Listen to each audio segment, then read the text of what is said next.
ખ્રિસ્તમાં મારા વહાલા ભાઈઓ અને બહેનો, આજે ફરીવાર હું તમ દરેકને ખ્રિસ્તમાં પ્રેમી સલામ પાઠવું છું.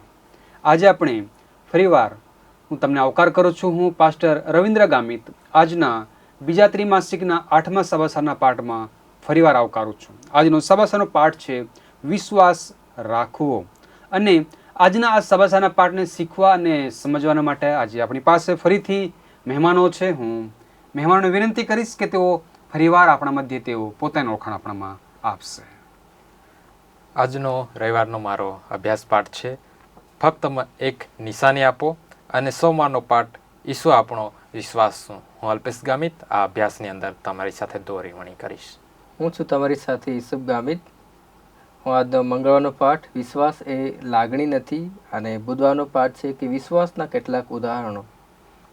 હું છું રમેશ વાઘમારે. મારો વિષય આજે ગુરુવારનો વિશ્વનો વિશ્વાસ એ વિષય છે. આજે વહાલાઓ, આવો આ સમયે આપણે પ્રાર્થનામાં જોડાઈશું અને આજના આ સભાસરના પાઠને આપણે શરૂઆત કરીએ ત્યારે આપણા મધ્યે પાસ્ટર ઈસુફ ગામિત છે. વિનંતી કરીશ તે આપણને પ્રાર્થનામાં જોડશે. આપણે પ્રાર્થના કરીએ. હે અમારા જીવિત અનુગ્રહકારી પરમેશ્વર પિતા પ્રભુજી, અમે તમારા નામને પુષ્કળ આભાર માને છે, ધન્યવાદ કરીએ છીએ. આજનો સુંદર સમય તમારો પવિત્ર શાસ્ત્રના વચનો પ્રભુ જ્યારે અમે અધ્યયન કરનાર છે, વિશેષ પિતા પ્રભુજી તમારી કૃપા, તમારી દયા અમારા પર રાખો અને તમારા પવિત્ર આત્માની ધોરણે પ્રભુ તમે આમ દરોખને આપો એ મારી ખાસ વિનંતી છે પિતા પ્રભુજી. એ જ પ્રમાણે જે બાળકો આ વિડીયોને નિહાળી રહ્યા છે તેઓને પણ પિતા પ્રભુ તમારી દયા, તમારી કૃપાની અંદર પ્રભુજી જે કંઈ બાબતની જરૂરત છે પિતા પ્રભુજી એ તમે પૂરી પાડો. ટૂંકી વિનંતી ઈસુ પ્રભુ તમારા પ્રિય અને મધુર નામમાં માગું છું. આમેન. વહાલાઓ, આ સમય આપણે વિશેષ આજનો સભાસરનો જે પાઠ છે તે આપણને વિશ્વાસ રાખવાના વિશે કહે છે અને તેમનું જે સ્મૃતિ સૂત્ર છે તે આપણને હિબ્રુ તેનો 11મા અધ્યાય અને પહેલી કલમમાં તે આપણને કહે છે અને તે કહે છે, હવે વિશ્વાસ તો જે વસ્તુઓની આશા આપણે રાખીએ છીએ તેની ખાતરી છે અને અદ્રશ્ય વસ્તુઓની સાબિતી છે. વહાલાઓ, આજનો જે સભાસરનો પાઠ છે થોડોક એક રસપ્રદ છે આપણા માટે. વિશ્વાસ રાખવો અને આપણે જોઈએ છે કોઈક વાર આપણો જે વિશ્વાસ છે એક વાઈફાઈ કનેક્શન જેવો છે, કેમ કે જે દેખાતો નથી પણ બે એક જે સાધનો છે ને જોડવા માટે કામ કરે છે. તો એવી જ રીતે આપણે દેવ અને આપણી સાથે જોડવા માટે પણ એક નિશંકાપણે આપણને એક આપણો વિશ્વાસ એક વાઈફાઈ જેવો કામ કરે છે. અને એમના વિના આપણે દેવ સાથે એટલે કે વિશ્વાસ વિના આપણે દેવ સાથે સંબંધ જોડી શકતા નથી. અને સાથે કહે છે કે આપણો વિશ્વાસ કેવો છે આપણે પારખવાની અગત્ય છે. અને શું ક્યારેક એવું બન્યું છે કે આપણો વિશ્વાસ ક્યારેક ડગી ગયો હોય અને શું આપણે ક્યારેક એવો અનુભવ આવ્યો છે કે આપણા વિશ્વાસમાં ચાલતા સમય દરમિયાન ક્યારેક આપણા પર પડકાર આવ્યો હોય કે વિશ્વાસને સાબિત કરવાનું અગત્ય થયું હોય? આપણો વિશ્વાસ જે સંબંધમાં આપણે આગળ વધીએ છીએ, શું આપણે જાણીએ છીએ કે અમારો વિશ્વાસ ખરા અર્થમાં વધી રહ્યો છે દેવ સાથેના સંબંધમાં? તો આપણે એક દાખલો લઈ શકીએ છીએ. જે ગુલાબનું જે ફૂલ હોય છે એની આપણે દંડી લઈએ છીએ અને રોપીએ છીએ અને એક થોડો સમય થાય છે, એ ઉગે છે અને સમય પછી એ દંડીમાંથી એક છોડ બને છે અને થોડા સમય પછી એક સુંદર ફૂલોથી મહેકી ઉઠે છે. અને જો આપણે કોઈક ઓરડામાં મૂક્યો તો આખો ઓરડો એ સુગંધથી ભરપૂર થાય છે. તો એવી જ રીતે આપણો જે વિશ્વાસ છે એ પણ એવી બાબત છે કે જે દેખાતી નથી પણ એનું ફળ આપણે દેખાય છે ખરેખર આ જીવંત છે. અને એ જ પ્રમાણે આપણે પ્રભુના બાળકો તરીકે આ જગતમાં જીવીએ છીએ ત્યારે આ વિશ્વાસ આપણા માટે એક દેવના તરફથી મળેલી ભેટ છે કે આપણે દેવ પર રાખી શકીએ છીએ. પણ એમાં આપણો વધારો કરવો એ આપણા વ્યક્તિગત જીવન પર આધાર રાખે છે. તેમ છતાં વિશ્વાસ જે એ બાબત જે છે તેને કારણે જ આપણે શક્ય બની રહ્યા છે કે આપણે દેવના પ્રેમમાં ચાલી રહ્યા છે. અને આ અઠવાડિયે આપણે એ વિશ્વાસનું થોડું વિશ્લેષણ કરીશું અને શંકા અને જે અવિશ્વાસ છે એ સાથે આપણે ઈસુના મતે એટલે કે ખ્રિસ્ત ઈસુની સાથે ખરેખર આપણે કેવી રીતના ચાલીએ છીએ એ બાબતને આપણે જે નિહાળીએ અને આપણો વિશ્વાસ કેવો હોવો જોઈએ અને ખરા અર્થમાં આપણે ઈસુ પર વિશ્વાસ રાખીએ છીએ એ બાબતને આપણે આજે શીખીએ છીએ. તો આવો આપણા મહેમાનોને આપણે વિનંતી કરીશું તે આપણને એમાં દોરી જશે. ત્યારે પાસ્ટર અલ્પેશભાઈ આગલા ભાગ પર આપણા મધ્યે પ્રકાશ પાડશે. રવિવારના પાઠની અંદર આપણે જોઈશું કે આપણે વિશ્વાસીઓને મળીએ છીએ, વિશ્વાસ સાથે વાતચીત કરીએ છીએ અથવા તો ક્યારેક નવા વ્યક્તિઓ સાથે પણ વાત કરીએ છીએ ત્યારે એક એવો પ્રશ્ન લોકો કરે છે અને એ છે કે મને ફક્ત એક નિશાની આપો, એક ચિહ્ન આપો કે હું ખ્રિસ્ત પર વિશ્વાસ કરી શકું. આજે એ પ્રકારનો જે પ્રશ્ન છે આજે દરેક લોકો કરે છે. હું કદાચ એમ કહે છે કે હું કદાચ લાલ સમુદ્રને 2 ભાગ કરતા હું જોઈશ તો હું વિશ્વાસ કરીશ.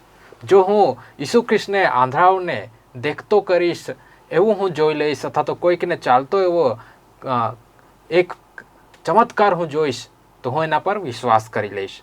અથવા તો કોઈક પ્રબોધક છે, કોઈક પાસ્ટર છે, એ પ્રાર્થના કરશે, સાજું થશે અને હું એ ચમત્કાર જોઈને વિશ્વાસ કરીશ.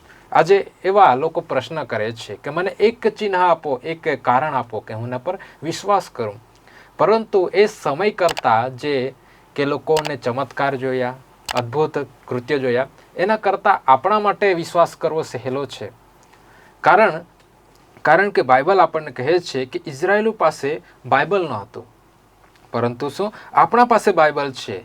કે ઇઝરાયેલનો આટલો લાંબો ઇતિહાસ ન હતો, આટલી બાબતો ન હતી કે લોકો વિશ્વાસ કરી શકે, પરંતુ આપણા માટે છે. હવે 6000 કરતાં પણ વધારે સમયનો એક ઇતિહાસ આપણા માટે લખવામાં આવ્યો છે, અને ઇતિહાસ આ છે બાઇબલની અંદર લખવામાં આવ્યું છે. દરેક ચમત્કારો, દરેક ઘટનાઓ અને દરેક બાબતો છે શાસ્ત્રની અંદર સમાયેલી છે. તો આજે આપણા માટે વિશ્વાસ કરવો વધારે સરળ હોવો જોઈએ. છતાં પણ શું આજે આપણે એક નિશાની માંગીએ છીએ. દરેક પેઢી છે આજે નિશાની માંગી રહી છે. આજે આપણે એનાથી અલગ નથી કે દરેક પેઢી દર પેઢી આગળ વધીએ છીએ. કેટલાક લોકો છે ચિહ્ન ચમત્કાર માંગતા હતા ઈસુ ખ્રિસ્તના સમયની અંદર, આજે પણ એવું જ છે. આપણે કંઈ અલગ નથી, પરંતુ છતાં પણ છે આપણા માટે ઘણી નિશાનીઓ છે. અને એને સમજવા માટે માંથી તેનું 24 અધ્યાય તમે વાંચશો તો તમને ખબર પડશે, આપણને દરેકને એ અહેસાસ થશે કે ખરેખર પ્રભુનું વચન એ પૂર્ણ થાય છે અને એમાં વિશ્વાસ કરવા યોગ્ય વચનો લખેલા છે. અને એટલા માટે કે આપણને છે એ વિશ્વાસ કરવા માટે કોઈ ચિહ્ન ચમત્કારની જરૂર નથી, પરંતુ આપણને છે એને જોયા વગર પણ છે આપણે એના પર વિશ્વાસ કરી શકીએ છીએ. જે બધું છે એને એક સમજીને પણ એક વિશ્વાસ કરી શકીએ છીએ. એક આપણા માટે આધ્યાત્મિક બાબત છે, એક નવીનીકરણ લાવવાની બાબત છે કે આપણે આત્મિક રીતે નવા થઈએ, નવીનીકરણ લાવીએ. ત્યારે આપણે પ્રભુ પર અને એના વચનો પર વિશ્વાસ કરવાની જરૂર છે. આજે આપણને ખરેખર કોઈ નિશાનીની જરૂર નથી. આપણા પાસે આંગળીના ટેરવે એમ કહે છે કે દરેક ઇન્ફોર્મેશન આપણા માટે છે. દરેક જ્ઞાન આપણે આજે આંગળીથી ખોલીને જોઈ શકીએ છીએ. એટલે કે મોબાઈલ, સોશિયલ મીડિયા છે, દરેક અથવા તો જે શાસ્ત્ર છે, બાઇબલો છે, ઘણા પુસ્તકો છે, એ આંગળીથી ખોલી શકીએ છીએ અને આટલું જ્ઞાન છે કે આપણે એના પર વિશ્વાસ કરી શકીએ છીએ. એટલા માટે આજે આપણને છે કહેવામાં આવ્યું છે કે જેઓ યહાન તેનો 20મો અધ્યાય અને 29મી કલમ વાંચીએ છીએ ત્યાં કહે છે કે જેઓએ જોયા વિના, પરમેશ્વરને જોયા વિના વિશ્વાસ કર્યો છે એ લોકો ધન્ય છે. કે જે આપણે હવે પરમેશ્વર ઈસુ ખ્રિસ્તને જોયા નથી એ લોકો ધન્ય છે, કારણ કે લોકો એને જોયા વગર પણ વિશ્વાસ કરે છે, એના વચન પર વિશ્વાસ કરે છે. તો આપણને આ વિશ્વાસ વિશે જોઈએ છે, ત્યારે ઈસુ ખ્રિસ્ત આપણો વિશ્વાસ કેવી રીતના જોઈએ છે. તો આ આપણે છે એક લૂક તેનો 7મો અધ્યાય અને સાથે છે માર્ક તેનો 9મા અધ્યાયની અંદર છે કેટલીક ઘટનાઓ છે એના વિશે લખવામાં આવ્યું છે, જે આપણને એક ઈસુ ખ્રિસ્ત આપણા વિશ્વાસને કેવી રીતના જોઈએ છે એને જાણવા મળે છે. કે આપણે ફક્ત આપણી જાતને એક ઈસુ ખ્રિસ્તના અનુયાયી શિષ્ય કહીએ છીએ એટલું જ આપણા માટે નથી, પરંતુ એની અંદર વિશ્વાસ કેટલો મજબૂત છે એ પણ મહત્વનો છે. કારણ કે આપણે જોઈએ છીએ કે માર્કની અંદર એક ઘટના લખવામાં આવી છે, અને એ શું છે કે એક વ્યક્તિ છે ઈસુ ખ્રિસ્ત પાસે આવે છે અને એ કહે છે કે મારા પુત્રમાંથી અશુદ્ધ આત્મા બહાર કાઢ. પરંતુ શું જોવા મળે છે, પરંતુ એ ફક્ત એટલું જ ન હતું, પરંતુ એ શું કહે છે કે પ્રભુ હું વિશ્વાસ કરું છું, પરંતુ મારા અવિશ્વાસને લીધે મને મદદ પણ કરે એમ કહે છે. કહી છે બંને બાબતો જોઈ શકીએ છીએ. એક બાજુ એ વિશ્વાસ પણ કરે છે, પરંતુ અવિશ્વાસ પણ આવે છે, શંકા પણ આવે છે. પરંતુ એ સગળું છે ખ્રિસ્તને જણાવી દે છે કે મને જે અવિશ્વાસ છે, શંકા છે, એના વિશે મદદ કર. તો અહીં શું કહે, ઈસુ ખ્રિસ્ત એ સ્વીકારે છે, એની સચ્ચાઈને એ જાણે છે, એક જગતની બાબતે જાણે છે ઈસુ ખ્રિસ્ત, અને એને મદદ કરે છે. એટલે કે આપણી દરેક લોકોને પણ ઈસુ ખ્રિસ્ત જાણે છે. આપણા વિશ્વાસ વિશે, આપણા મનની અંદર જે શંકા છે, અભાવ છે વિશ્વાસનો, એનું પરિણામ એ જાણે છે, એ સગળી બાબત જાણે છે, અને એને મજબૂત કરવા માટે છે એ આપણને જ મદદ કરે છે, કારણ કે આપણે એની આગળ ખુલ્લા થવાનું છે, જેવી રીતના આ વ્યક્તિએ કર્યું. આજે પવિત્ર આત્મા આપણને એટલા માટે આપવામાં આવ્યું છે કે જેથી આપણને વિશ્વાસની અંદર પ્રોત્સાહિત કરે, આપણને વિશ્વાસની અંદર આગળ લઈ જઈ શકે. અને એટલા માટે પવિત્ર આત્મા આજે આપણને આપવામાં આવ્યું છે. પરંતુ આપણે શું એનો ઉપયોગ કરીએ છીએ કે કેમ, એ આજે આપણે પ્રશ્ન કરવાનું છે. આજે આપણે જોઈએ છીએ કે પરમેશ્વર છે એના શંકા વિશે એ લોકો સાથે વાતચીત કરતો હતો. અહીં એલન જી વ્હાઇટના પુસ્તકમાં લખે છે કે દેવ માન્ય કારણને અવગણતા નથી, એને બાજુ પર કાઢતા નથી, પરંતુ શું આપણને તેની સાથે વાર્તાલાપ કરવા માટે તેવડું આપે છે. જેવી રીતના આદમ અને હવાને તેવડું આપ્યું હતું એની સાથે વાતચીત કરવા માટે, જેવી રીતના ઇબ્રાહિમ સાથે એને વાતચીત કરી, મૂસા સાથે વાતચીત કરી, અયુબ સાથે વાતચીત કરી. આજે પરમેશ્વર આપણને પણ જો મનની અંદર શંકા આવે છે, અવિશ્વાસ આવે છે, તો આજે આપણને આમંત્રણ આપે છે કે એ આપણા વિશ્વાસને જાણે છે, આપણા મનના વિચારો જાણે છે, અને એ આપણને આમંત્રણ આપે છે. એટલે કે એની સાથે એ શરણાગતિ એટલે કે સમર્પણ કરીએ કે જેથી એ આપણાની અંદર એનો વિશ્વાસ છે જગાડવા માટે આપણને મદદ કરે, આપણને પવિત્ર આત્મા આપે જેથી આપણે ઓર પણ વિશ્વાસ કરીએ. તો આવો આપણે વિશ્વાસી છે હજુ પણ આગળ અભ્યાસ કરીશું. પાસ્ટર યુસુફભાઈ આપણને એમાં દોરશે. અહીં આપણે મંગળવારના પાઠની અંદર સુંદર એવું ચિત્રણ કરવામાં આવ્યું છે કે એની અંદર કહે છે કે વિશ્વાસ એ લાગણી નથી, કે પછી એ વિશ્વાસ એ ભાવના નથી. અહીં પ્રભુ શ્રી ખ્રિસ્તે સુંદર કહ્યું છે કે જો તમારો વિશ્વાસ રાઈના દાણા જેટલો નાનો વિશ્વાસ હોય છતાં તમે પર્વતોને હલાવી શકો છો. જો તમે તેને કહેશો કે ખસી જાઓ તો તમારા માટે ખસી જશે. એમાંથી તેનો 17 અધ્યાય અને 20ની અંદર આપણને એ કહેવામાં આવ્યું છે. તો વહાલાઓ, જે વિશ્વાસની જે શરૂઆત છે એની શરૂઆત નાની હોઈ શકે છે, રાયના દાણાની સમાન હોઈ શકે છે, પણ તેમ છતાં આ થોડો જ વિશ્વાસ જો આપણે પ્રભુ પર કરીએ છીએ તો આપણા જીવનની અંદર કે આપણા જે કાર્ય છે એ વિશાળ પ્રમાણની અંદર આપણે પરિવર્તન લાવી શકીએ છીએ. તેથી જ આપણા જીવનની અંદર વિશ્વાસ એ ઘણો જ મહત્વપૂર્ણ છે. અને એટલા જ માટે રોમિયો તેનો 12 અને 3 ની અંદર કહેવામાં આવે છે કે આપણે જ્યારે દેવને પ્રથમ સ્થાન આપીએ છીએ અને આપણે એના પ્રત્યે એની સાથે પ્રથમ આ સંબંધ બાંધીએ છીએ તો વિશ્વાસના માપની આપણને જરૂર પડે છે. તો આપણે વિશ્વાસ કઈ રીતે કરીએ છીએ એના માટે આપણે બતાવવાનું હોય તો પ્રભુને પર ભરોસો રાખવાની આપણને જરૂર છે. તો હાલો એ પણ આપણે સમજી લઈએ કે વિશ્વાસ જે એ લાગણી નથી, ના એ ભૌતિક વસ્તુ નથી, કે એવી બાબતો નથી કે આપણે એને સ્પર્શ કરી શકીએ છીએ. જે પ્રમાણે શરૂઆતની અંદર પાસ્ટર રવિન્દ્ર સરે કહ્યું છે કે વિશ્વાસ એક વાઈફાઈ સમાન છે જે દેખીતી રીતે દેખાશે નહીં, એ ભૌતિક વસ્તુ નથી, પરંતુ તે એક પવિત્ર આત્મા દ્વારા પ્રાપ્ત કરવામાં આવેલ એક માનવ પ્રતિભાવ છે. આપણને પ્રભુ શ્રી કૃષ્ણની કૃપાથી વિશ્વાસ દ્વારા બચાવ પામીએ છીએ. અને વિશ્વાસ એ દેવનો પ્રેમ અને તેની દયાનો પ્રતિસાદ છે. અને દેવે દરેક લોકોને વિશ્વાસ કરવાની તક આપી છે. અને આ જે વિશ્વાસ છે તે ભાવનાઓ પર કે લાગણીઓ પર આધારિત નથી. ક્યારેક આપણને વિચારીએ કે દેવથી હું દૂર યા કે પછી હું દેવથી નજીક લાગે છે, પરંતુ વિશ્વાસનો અર્થ એ છે કે આપણે આપણી લાગણીઓ કે આપણી ભાવનાઓ સારી હોય કે ના સારી હોય, પણ આપણે દેવ પર આપણે હંમેશા સમય એના પર ભરોસો રાખીએ. આપણી લાગણીઓ બદલાઈ શકે છે, પણ દેવનું વચન કહે છે કે દેવનું વચન ક્યારે પણ બદલાતું નથી. તો માટે જ આપણે વિશ્વાસ એ પ્રભુ પર ભરોસો, અને ભલે એ સંકટના સમયમાં હોય કે સારા સમયમાં હોય, પણ જ્યારે આપણે સારા સમયમાં જ નહીં પરંતુ આપણા સંકટના સમયમાં પણ આપણે દેવ પર પૂર્ણ આપણે ભરોસો રાખીએ, એના પર વિશ્વાસ રાખીએ. અને જ્યારે આપણા જીવનની અંદર કંઈક સમજમાં ના આવી રહ્યું હોય તેવા સંજોગોની અંદર પણ આપણે પ્રભુ પર વિશ્વાસ કરીએ. એ છે વિશ્વાસ. એ લાગણી નથી, ના એ ભૌતિક વસ્તુ નથી. અને આજનો જો બુધવારનો પાઠની અંદર કહેવામાં આવ્યું છે કે વિશ્વાસના કેટલાક ઉદાહરણો અહીં આપણને જોવા મળે છે. અહીં ઈસુ ખ્રિસ્તનો વિશ્વાસ એ કેવો હતો તે આપણે અહીંયા જોઈશું.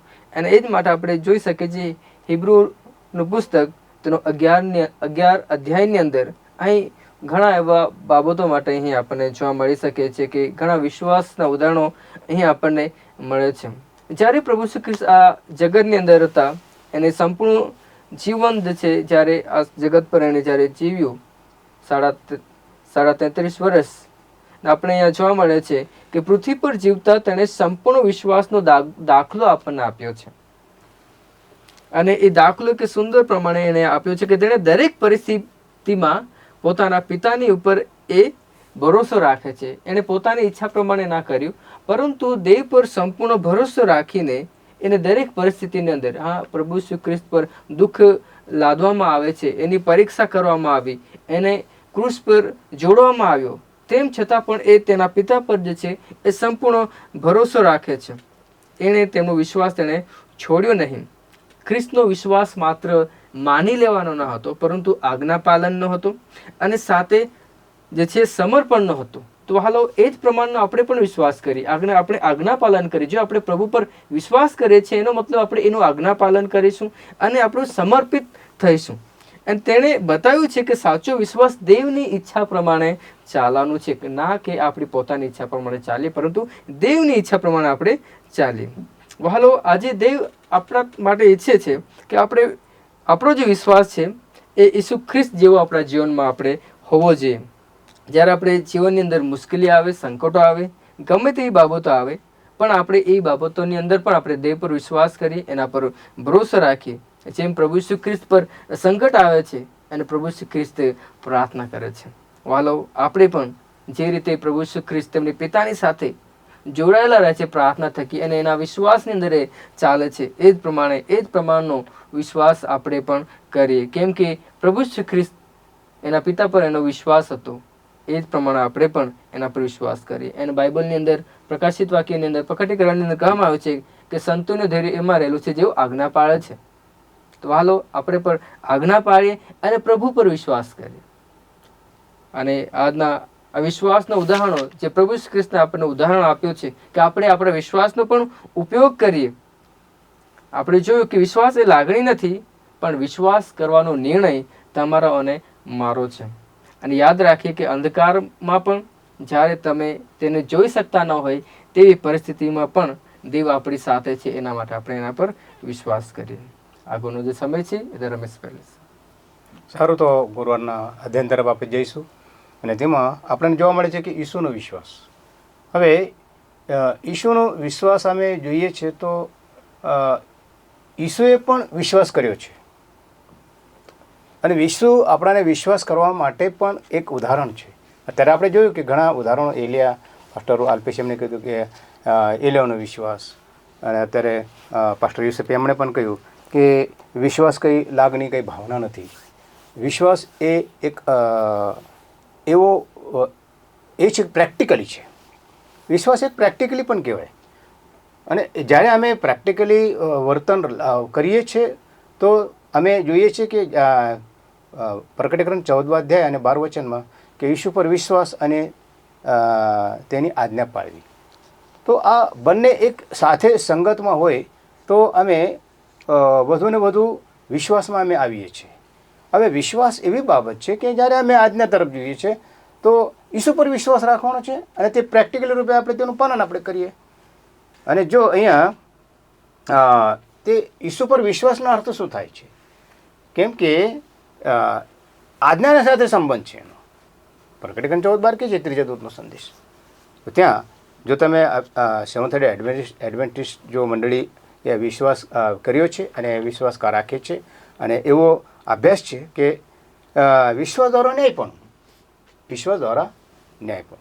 તો આપણે જોઈએ કે 1990ના દાયકામાં ચર્ચમાં ઈસુના વિશ્વાસ વિશે અને 3 દૂતોના સંદેશાની સમજણ પણ વધારે ભાર મૂકવામાં આવ્યો.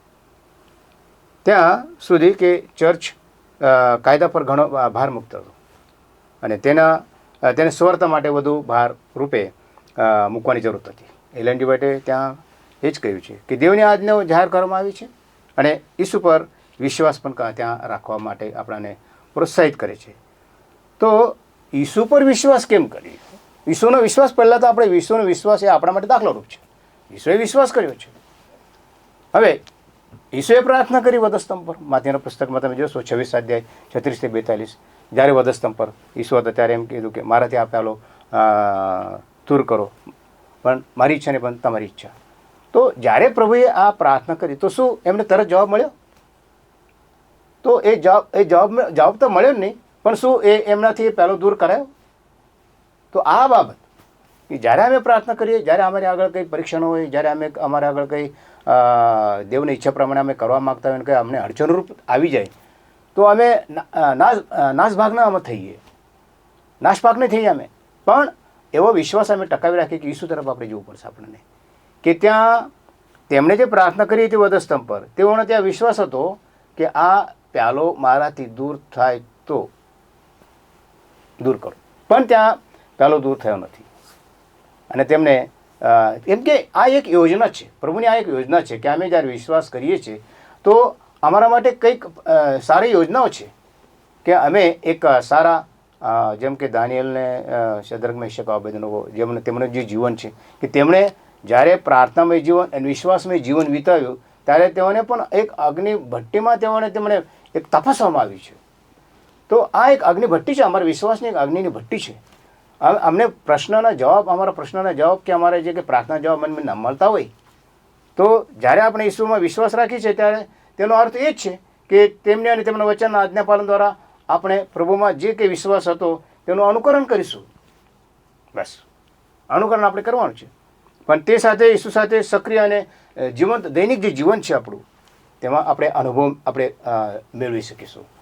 તો એક હકીકતને આપણાને જાણવાની જરૂર છે કે તેના પર આપણે જ્યારે પ્રભુ પર વિશ્વાસ કરી રહ્યા છીએ તો ઈશ્વરને આપણા રોજિંદા જીવનમાં કેન્દ્રનું સ્થાન બનાવ્યા વિના આપણે પ્રભુ સાથે સંગત રાખવાની ગરજ છે. તો વિશ્વાસ એ છે, ઈશ્વરનો વિશ્વાસનો અર્થ એ જ છે કે ઈસુ આપણામાં રહે છે, અને આ રીતે તેમનો વિશ્વાસ આપણા હૃદયમાં હોવા જોઈએ, કારણ કે ઈસુ આપણા વિશ્વાસનો અગ્રેસર છે, ઈસુ આપણા વિશ્વાસનો પાયો છે. ઈસુ પર જ્યારે આપણે વિશ્વાસ કરીએ છીએ, એને અનંત જીવનનું વચન આપણને આપ્યું છે, અને માટે જ આપણે વિશ્વાસ કરીએ છીએ. તેણે તો આપણા માટે એક દાખલા રૂપે તેને સઘળું કંઈક તેમણે કર્યું બતાવ્યું છે આપણા માટે. તો આ બાબતો જોતા જેમ કે આપણને ઘણા ઉદાહરણો પણ બાઇબલ મળે છે. અબ્રાહમનો વિશ્વાસ, યુસુફનો વિશ્વાસ, મૂસાનો વિશ્વાસ, આ બધી બાબતો આપણે જોઈએ છીએ. તેનાથી પણ વધુ વિશ્વાસ યોગ્ય જે છે, અગ્રેસર જે છે, પાયો જે છે તે ઈસુ છે. તો અમે અમુક સમયે આપણે વિશ્વાસ ધીરે ધીરે નબળો થઈ શકે છે, પણ ઈસુને આપણે સન્માન આપવું જોઈએ, ઈસુને સન્માન આપવું જોઈએ, કેમ કે તેના થકી આપણે અનંત જીવન પ્રાપ્ત કરી રહ્યા છીએ. તો આપણા પર તેમના પર આપણો ભરોસો રાખી શકીએ અને આપણા પોતાના અનુભવમાં આપણે તેને પ્રતિબિંબિત કરીએ. અને આ વિશ્વાસ દ્વારા કે અમારો વિશ્વાસ જો લોકો જોશે, ઈસુએ આપણો વિશ્વાસ જોયો, બીજાઓ આપણો વિશ્વાસ જોશે, તો એનાથી વિશ્વાસીઓનો સંખ્યા અને વિશ્વાસમાં મજબૂતી આવશે. અને આપણને આજે પાઠમાં કહેવામાં આવે છે કે વિશ્વાસ એક એવી બાબત છે જ્યાં સુધી દેવ પ્રસન્ન ન થાય. અહીંયા કહેવામાં આવે છે, આપણને સાંભળવામાં આવ્યું છે કે પાસ્ટર આલ્પેશ એમને કે હેબ્રીના પુસ્તક 11:6 કે ત્યાં જે વિશ્વાસ છે તે વિશ્વાસ વગર દેવને પ્રસન્ન કરવું એ બનતું નથી. વિશ્વાસ વગર દેવને કેવી રીતે પ્રસન્ન કરાય? કે જ્યાં સુધી દેવ પ્રસન્ન ન થાય ત્યાં સુધી આપણે વિશ્વાસ રાખવાનો છે, એટલે સુધી આપણે વિશ્વાસ રાખવાનો છે, અને વિશ્વાસ વગર દેવ પ્રસન્ન થતો નથી. તો આ બાબત આપણે જીવનમાં હોવી જોઈએ કે અમે શું પ્રૂફ આપીએ. એવી આપણને ચમત્કારની ગરજ, એવું અમે ધારીએ કે અમને ચમત્કારની જરૂર છે. લોકો અમને કહેશે કે શું ચમત્કાર બની આપણને કહ્યું પાસ્ટર ઈસુફે ચમત્કાર, આપણને લોકો કહેશે કે અમને ચમત્કાર બતાવો. તો પ્રભુએ ત્યાં યુહાનના પુસ્તક 2 અધ્યાયમાં તમે જોશો તો 23-24 વચનમાં ત્યાં તમને જોવા મળશે કે ત્યાં ઈસુએ કીધું કે મારો એમના પર વિશ્વાસ નથી, કે વિશ્વાસ તેઓ ચમત્કાર જોઈને આવે છે. ચમત્કાર જોઈને વિશ્વાસ કરનારાઓને સ્વર્ગના રાજ્યમાં આવશે જે પાકું નથી. કેમ કે તેમને એક સ્વાર્થ છે, એ સ્વાર્થ માટે સ્વર્ગ નથી. આમાં બલિદાન છે, અમારો કંઈક હેતુ છે, અમે તેમના માટે અમે જીવીએ, વિશ્વાસથી જીવીએ તો નિશ્ચિત પ્રભુનો જે પ્યાલો છે, પ્રભુએ જે પ્યાલો એમનો દૂર થયો નથી, તો અમે પણ સંકટમાં અમનો બચાવ થશે ને એવું પણ આપણે આશા રાખીએ. અને તેથી જ આપણે અનંતકાળ સુધી કે છેલ્લા સુધી આપણે વિશ્વાસમાં રહીએ તો એ વિશ્વાસ આપણને પ્રભુ પાસે આપણને લઈ જશે અને દરેક જણ વિશ્વાસ પામશે. આમીન. સર્વ હલો, આપણે આ સમયે ફરીવાર આપણા મહેમાનગણનો આપણે આભાર માનીશું કે તેઓએ આપણને વિશ્વાસના સંબંધમાં એક ઊંડાણપૂર્વક અભ્યાસ કરાવ્યો છે અને એવા સરળ શબ્દોમાં આપણે અભ્યાસ કરાવ્યો છે કે આપણે સારી રીતે સમજી ગયા છે કે વિશ્વાસ શું છે, એનું પ્રતિફળ શું છે અને એ દેવ સાથેના સંબંધમાં વિશ્વાસનું કાર્ય શું છે આપણે જોઈ ગયા છે. ત્યારે હું ફરીવાર મહેમાનગણનો આભાર માનીશ કે તેઓએ આપણને આ એક વિશેષ સરળતાપૂર્વક સમજાવ્યો છે. હવે હું તમારો દરેકનો પણ આભાર માનીશ કે તમે આ વિડીયોને જોઈ રહ્યા છો. જ્યારે તમે આ વિડીયોને જોઈ રહ્યા છો ત્યારે હું તમારો આભાર માનતા તમને વિનંતી કરવા માંગીશ કે આ વિડીયોને તમે લાઈક કરો, આ વિડીયોને તમે શેર કરો, આ ચેનલને તમે સબસ્ક્રાઈબ કરો અને આ જે વિડીયો છે આ વિડીયોને તમે આ બેલ આઇકન છે ને દબાવો. એની સાથે જે તમારા સગા મિત્ર મંડળ છે ને તમે શેર કરો, જેથી કરીને એ લોકો જોશે, એ લોકો પણ આશીર્વાદિત થઈ શકશે. અને એમની સાથે હું વિનંતી કરવા માંગીશ કે જો તમે કંઈક વધુ જાણવા માંગો છો, તમે પ્રાર્થના વિનંતી કરવા માંગો છો તો તમે કોમેન્ટ બોક્સમાં લખી શકો છો. અમે તમારા માટે પ્રાર્થના પણ કરીશું અને તમારા પ્રશ્નોનો જવાબ પણ આપીશું. પણ તમે વધુ જોડાઈને અમારી સાથે વાતચીત કરવા માંગો છો તો તમે અમને લખી શકો છો digitalwiu@gmail.com. એના પર તમે લખો, અમે તેનો જવાબ તમને ચોક્કસ આપીશું. આવું આ સમયે આપણે અહીં આ સબસાના પાઠને પૂર્ણ કરવા તરફ જઈશું ત્યારે આપણે પ્રાર્થનામાં જોડાઈશું અને આપણા મધ્ય પાસ્ટર રમેશભાઈ વાઘમારે છે. હું તેઓને વિનંતી કરીશ તેઓ આપણને છેવટની પ્રાર્થના તરફ દોરશે. સારું, આપણે પ્રાર્થના કરીએ. પવિત્ર પવિત્ર પવિત્ર અમારા સામર્થ્યવાન પ્રભુ ઈશુ, ખરેખર અમે આજે સભાસણાના અધ્યાયમાં પ્રભુ જે એક વિશ્વાસ વિશે અમે પ્રભુ આજે સાંભળ્યું છે પ્રભુ, ખરેખર જેવો વિશ્વાસમાં અગ્રેસર હતા, જે અમને દાખલાઓ તરીકે તમે આજે વચન થકી અમને જણાવ્યું છે અને અમને દરેક વિશ્વાસોનો પ્રભુ વિશ્વાસ અમને બતાવ્યો છે પ્રભુ. અબ્રાહમ, ઈસાક, યાકોબ, ઘણા વિશ્વાસો હતા, મૂસા અને પ્રભુ એવી રીતે એલિયા પણ અમે જાણીએ છીએ કે તેઓનો વિશ્વાસ અમે પ્રભુ જ્યારે સાંભળ્યો છે, પણ એનાથી પણ વધુ વિશ્વાસ અમે પ્રભુ ઈસુ પાસેથી અમે શીખીએ. કેમ કે પ્રકટીકરણનું પુસ્તક તેના 14:12 કહે છે કે ઈસુ પર વિશ્વાસ અને તેની આજ્ઞા પાળવી. હા પ્રભુ, અમે જે વિશ્વાસ છે તેના પર અમે ભાર રાખીએ છીએ, જે વિશ્વાસુ છે તેના પર અમે ભાર મૂકીએ, કેમ કે તેની સાથે રહીને અમે આજ્ઞા પાડીએ અને ખરેખર આ વિશ્વાસ અમે એકબીજાને બતાવીએ. તે હેતુ પૂરો કરવા માટે પ્રભુ અમને સહાયતા કરો. પ્રભુ ખરેખર જે પ્રભુ ઈસુએ વધસ્તંભ પર વિશ્વાસ રાખ્યો, તેમણે પ્રાર્થના કરી અને તે વિશ્વાસથી તેઓ બલિદાન થયા. ખરેખર પ્રભુ અમારા જીવનમાં એવી ઘણા પ્રશ્નો આવશે, જ્યારે અમારી સતાવણી થશે ત્યારે પણ પ્રભુ અમે આ વિશ્વાસમાં ટકી રહીએ તે માટે કૃપા કરો. બાકીનો સમય તમારા હાથમાં સોંપતા ટકી પ્રાર્થના સુન્ન માંગીએ છીએ. વહાલાઓ, આ સમય દરમિયાન આપણે સુંદર તે સવાસનો પાઠ જોઈ રહ્યા હતા.